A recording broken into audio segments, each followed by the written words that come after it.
We're on Devo 3 in the Disappointment series, and this one today is called Family Hurt. Can you imagine how Joseph must have felt when his brothers threw him in the pit and abandoned him for good? He must have been so disappointed in his family. What about Isaac when his son Jacob played a trick on him and pretended to be the other son Esau?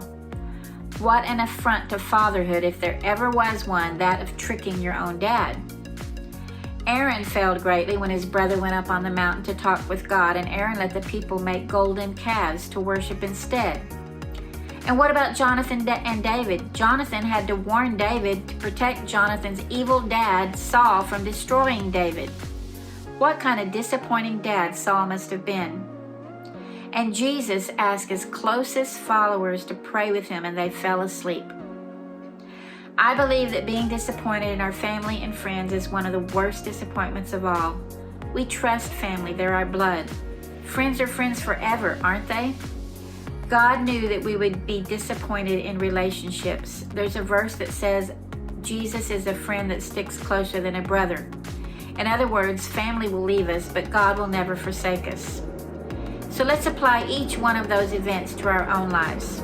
Joseph's brothers didn't like the way Joseph talked about his lofty dreams, so they tried to destroy him so that he also wouldn't be favored by the father.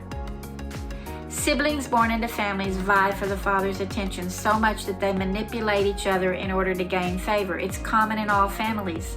Sibling rival is a real thing. Didn't you ever play a trick on one of your parents? Either they were too hard with their rules, so we bent them and lied about what we did, or maybe we were mad at their discipline, so we blamed an event on another family member. We've all been part of tricking our parents or deceiving them to get what we want or to avoid getting what we deserve. Have you ever been asked to do something, or we've asked someone else to do it only they failed miserably because of peer pressure? Aaron was pressed by the people to build idols because they were restless from waiting. His own relationship with his brother wasn't enough. Maybe he was even jealous that Moses had been called to the mountain and Aaron had to stay back in the trenches. We've had times like that too, where that person got the accolades and we had to keep on working unnoticed.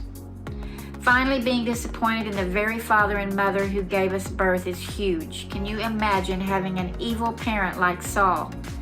Jonathan found the friendship of David to be covenant binding, superseding his relationship with his own dad. It's disappointing when we realize our parents are human and flawed, and sometimes to be mistrusted in favor of having a friend elsewhere.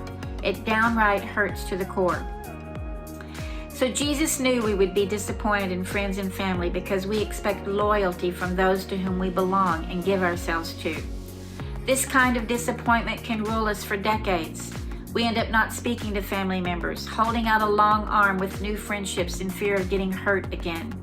We live in judgment toward those that have hurt us, and ultimately we pass on that hurt toward God Himself because He didn't swoop in and change things.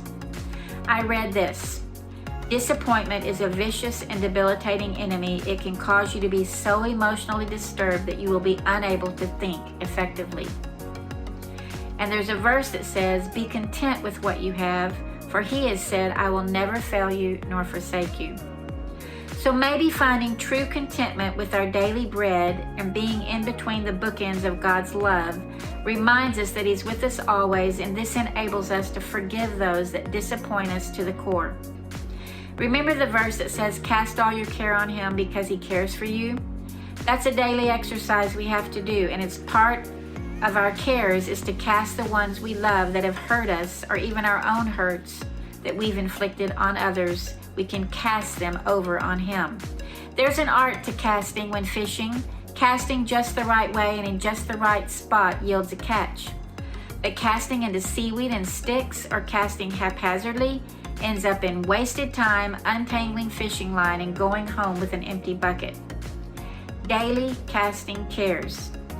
Daily contentment in Him. It takes exercise to move past disappointment to forgiveness, and a true miracle of grace to move past forgiveness to blessing those that have wronged us. But when we do, we are greatly blessed. Don't live in disappointment with friends and family. It's the worst place to live, and it's a shack with no roof or floor where the floods will come in and destroy. But a wise man builds his house upon the rock, and when the rains come tumbling down in the form of disappointment in family and friends, his house stands firm because his hope is built on nothing less than Jesus, the rock himself.